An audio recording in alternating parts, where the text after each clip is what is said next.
Croyant pouvoir vivre au paradis, une famille se rend sur une île inhabitée, mais se retrouve vite mêlée à des rivalités avec d'autres colons. En 1932, le docteur Friedrich Ritter et Dora méditent dans leur camp lorsqu'un groupe d'étrangers les interpelle.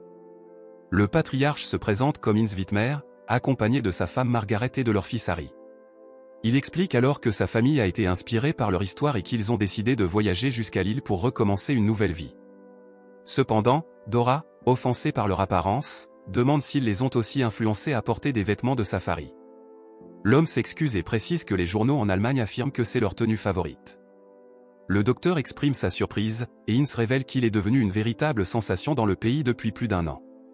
Pour le prouver, il sort une page de journal déchirée et l'attend à son idole.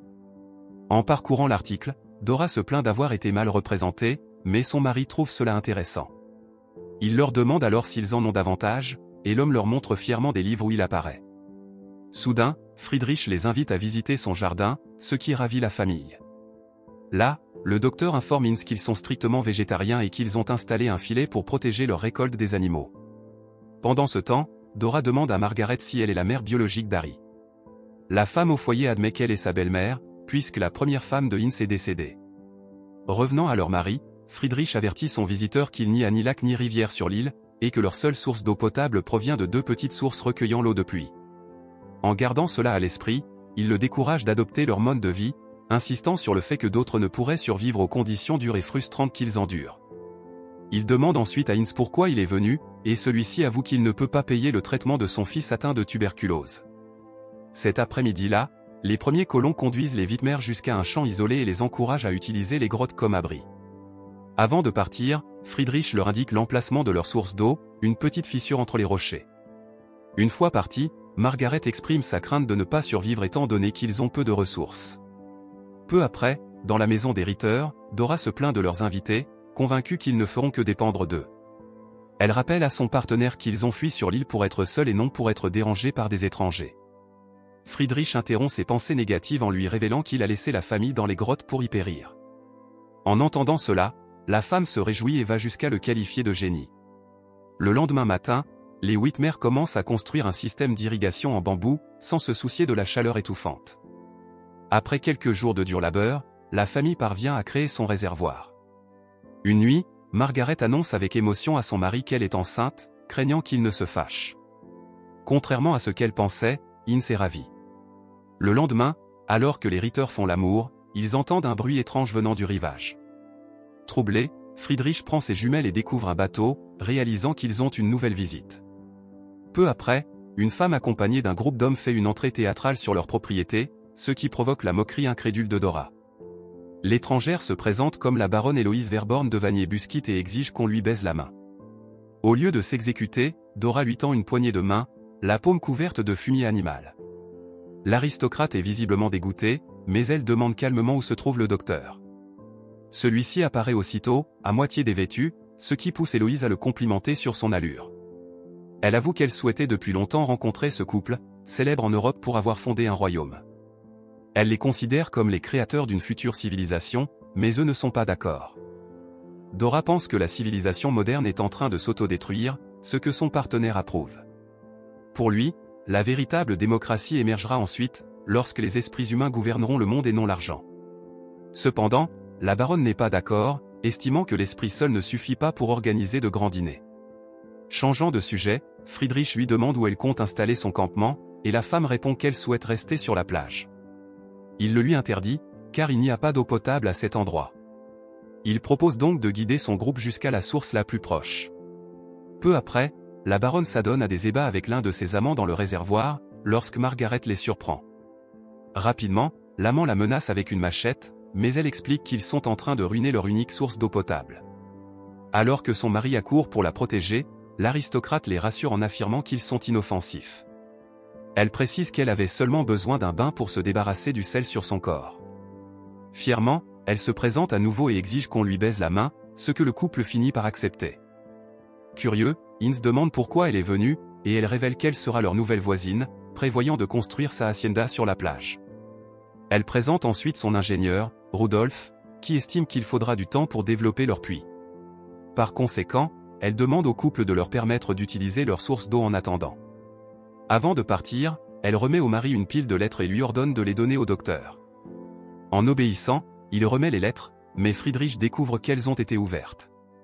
Il insiste sur le fait qu'il n'est pas le coupable, ce qui le rend méfiant envers Héloïse. Dora pense que la nouvelle colonisatrice l'a piégé comme envahisseur de leur intimité. Avec cette idée, il confronte la baronne en l'accusant de tenter de le monter contre son idole.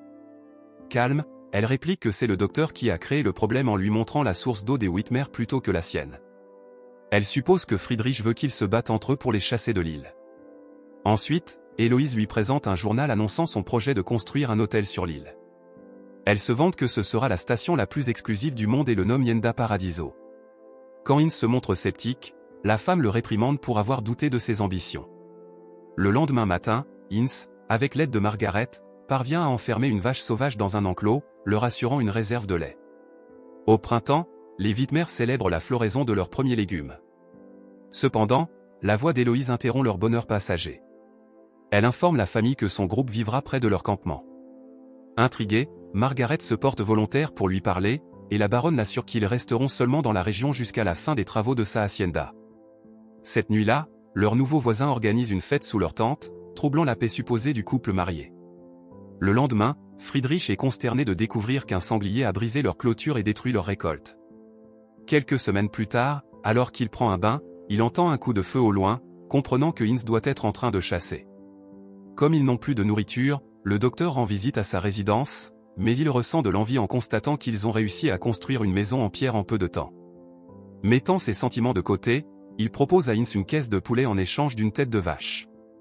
Une fois l'échange conclu, Margaret lui demande de l'aider à accoucher. Malheureusement, Friedrich refuse et explique qu'il n'est plus médecin, ayant abandonné ses devoirs dans la société. Comme son mari commence à cuisiner la tête de vache ce soir-là, Dora se demande s'ils cesseront d'être végétariens. Il souligne que leurs récoltes ont disparu et qu'ils doivent donc recommencer à manger de la viande.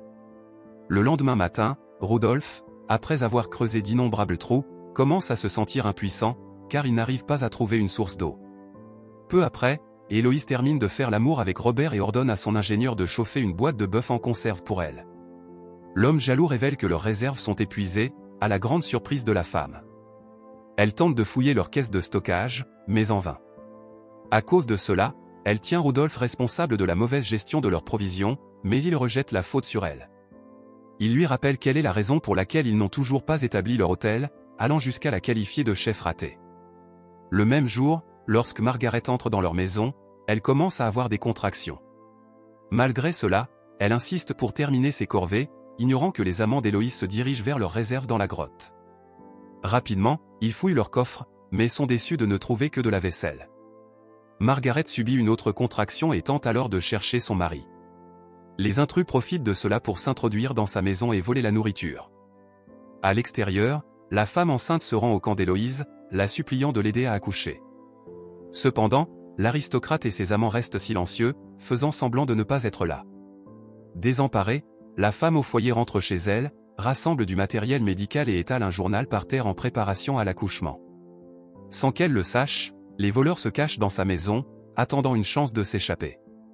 Margaret endure alors une nouvelle contraction, mais son attention est attirée par un bruit à l'extérieur. Elle se précipite vers l'enclos, croyant que c'est son mari. En arrivant à l'enclos, elle est troublée de trouver la vache en détresse. Peu après, un groupe de chiens surgit, l'effrayant.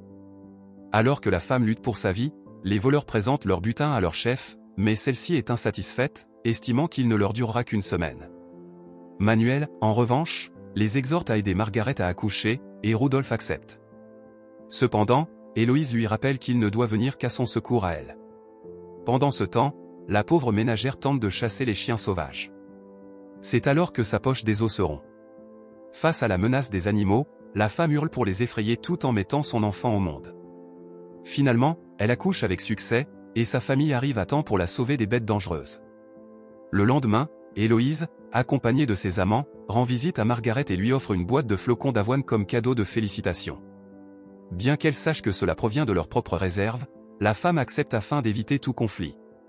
L'aristocrate ment ensuite en affirmant que Manuel était le coupable du vol, mais elle l'assure qu'il a été banni de l'île. Le même jour, un déjeuner entre colons a lieu à l'invitation de la baronne. Pendant le repas, Margaret exprime son désir de lire le livre de Friedrich une fois publié. le docteur souligne qu'il souhaite surtout le terminer à temps, mais que cela semble improbable à cause des interruptions constantes causées par des touristes comme la baronne. Offensée, celle-ci le traite d'hypocrite puisqu'il envoie du courrier au rédacteur de journaux, révélant qu'il cherche la reconnaissance tout comme elle avec son projet d'hôtel exclusif. Dora se sent insultée et critique son hôtel, rappelant qu'il n'est même pas à moitié achevé. Furieuse, Héloïse lui demande si elle veut avoir des enfants, mais Friedrich coupe court en son nom. La baronne insiste en interrogeant sa partenaire pour savoir s'ils ont essayé de concevoir, mais celle-ci garde le silence. De ce fait, l'aristocrate se demande si le docteur est impuissant, mais il le nie. Au lieu de cela, il révèle que sa compagne a subi une hystérectomie ratée pratiquée par un charlatan. Se sentant trahie, Dora essaie brusquement de partir. Cependant, Héloïse l'en empêche et ordonne même à son chien d'aboyer sur elle. En colère, Friedrich ordonne à la baronne de quitter son île, mais elle refuse et menace de lui tirer dessus. Elle révèle alors qu'il n'a pas le droit de l'expulser car elle est en réalité la propriétaire du terrain. Pour le prouver, elle lui montre un document du gouverneur des Galapagos lui accordant la possession de 2500 hectares de terre à Floriana pour son hôtel. Le docteur est incrédule, surtout qu'il n'a reçu que 40 hectares. Juste après ce déjeuner désastreux, Friedrich tente d'échanger 10 livres de riz contre un fusil avec Ince. Le vétéran lui rappelle qu'il n'a jamais été chasseur, mais le docteur insiste et double son offre. À l'été, lorsque la sécheresse survient, un Rudolf affamé supplie les Whitmer de lui donner de la nourriture. Dans leur maison, il avoue qu'Héloïse n'a jamais été une baronne mais simplement une fraude. Il révèle en revanche qu'il était entrepreneur et que Robert était son employé. Il raconte ensuite qu'après que la femme a dépensé tout son argent, elle les a invités à partir pour Floriana afin de recommencer à zéro. Un jour, Alan Hancock, un millionnaire américain, visite l'île et filme sa rencontre avec Friedrich. Après la prise de vue, il remarque que le docteur lorgne sur les provisions qu'il a apportées, alors il lui explique que c'est son cadeau aux colons. L'homme reclus étreint le capitaine, reconnaissant pour l'aide. Ensuite, le capitaine et ses hommes se rendent au camp d'Héloïse pour voir l'hôtel promis. Il ne trouve qu'une cabane, mais il cache sa déception sous un accueil chaleureux. Lors du dîner offert par le millionnaire, Friedrich remarque que la baronne reste proche de leur invité. Il ordonne donc à sa compagne de rassembler autant de provisions que possible, sachant qu'Héloïse tentera de corrompre le capitaine. Et effectivement, la femme rusée essaie de le séduire. Il la repousse rapidement, mais elle persiste, feignant de se sentir mal. Inquiet, Alan accourt à son côté, et elle saisit sa main pour la poser sur sa poitrine, l'invitant à faire l'amour. Soudain, il éclate de rire, expliquant qu'il a percé à jour son stratagème visant à s'assurer sa fortune par le mariage. Le lendemain, Friedrich revient pour récupérer d'autres provisions, mais à sa grande déception, la baronne les a prises. Pour cette raison, il se rend chez les Whitmer et encourage Ince à prendre parti. Par la suite, le duo rend visite au camp d'Héloïse et lui ordonne de quitter leur terrain. Cependant, elle se contente de rire et accuse le docteur d'être un profiteur. Têtu, Friedrich la menace de lui tirer dessus pour sa désobéissance, mais Robert sort son arme pour protéger sa chef. Avant que la situation ne dégénère, Margaret et Harry interviennent, forçant les deux camps à ranger leurs armes. De retour chez lui, le philosophe frustré jette sa machine à écrire bien-aimé et la brise d'un coup de feu. Dora n'aime pas ce que son compagnon est devenu, alors elle ramasse les morceaux brisés et déclare qu'elle ne le laissera pas détruire leur dur labeur. Le soir, tandis que Rudolf loge chez les Whitmer, il entend Héloïse dehors qui le supplie de lui parler. Margaret lui conseille de s'éloigner d'elle. Mais, faible face à son chef, il décide de l'affronter. Dehors, la baronne exprime sa gratitude envers lui, en particulier pour avoir cru qu'elle était une femme capable. Elle lui tend ensuite un sac rempli de provisions et l'autorise à quitter l'île. Ému, il l'embrasse et lui offre de lui accorder une dernière faveur. Peu après, les Whitmer sont réveillés quand leur chien alerte de la présence d'un visiteur indésirable. Inquiet, Ince sort avec un fusil et tire sur la personne cachée derrière les fourrés. À sa grande surprise, il découvre qu'il a tué l'âne bien-aimé de Dora. Le lendemain, la compagne de Friedrich réalise que son animal a disparu, alors elle tente de le retrouver dans leur jardin. Ne le trouvant pas, elle confronte Margaret en l'accusant de lui avoir volé son âne, mais celle-ci nie. Frustrée, Dora s'effondre au sol, poussant la famille à l'aider. Peu après, Ince raccompagne la femme éplorée chez elle et informe son compagnon de sa situation. Une fois installé, le vétéran avoue à son idole qu'il est le coupable, ce qui l'infuriait. En plein échange, ils aperçoivent Robert qui s'éloigne, supposant qu'il les espionnait. À cause de cela, l'ancien soldat accepte de s'allier à Friedrich pour renverser leur rival. En chemin vers la résidence des Whitmer, le duo croise Rudolf, manifestement effrayé. Il admet qu'il est responsable du sabotage de Hinz, expliquant que sa chef le lui avait ordonné. Malgré sa trahison, le vétéran lui pardonne et l'accueille comme allié. Aussitôt, le groupe armé se rend au camp de la baronne pour la confronter, mais un Robert furieux les attaque. Il parvient à les maîtriser, mais un Rudolf acharné se jette sur lui avec un couteau.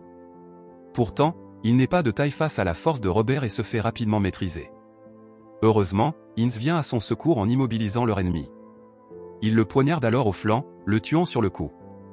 Désormais seule, Héloïse enlace le vétéran et prétend avoir été sauvée d'un danger. Elle ment en affirmant que son amant était un homme possessif dont elle tentait de s'échapper. Puis, elle propose à Friedrich et à Hinz de partager Sayenda. Cependant, le docteur, lassé de ses mensonges, lui tire dessus. Margaret et Harry, occupés à ramasser de l'herbe, entendent le coup de feu et s'alarment. Avant la tombée de la nuit, Friedrich et Hinz se débarrassent des corps en les jetant dans l'océan. Le lendemain, Rudolf fait irruption dans la maison des Whitmer et feint que ses compagnons de camp sont partis sans lui. Au camp de la baronne, le docteur ment en affirmant avoir reçu une lettre d'adieu, et l'ingénieur joue le jeu en insistant qu'elle vient de Robert.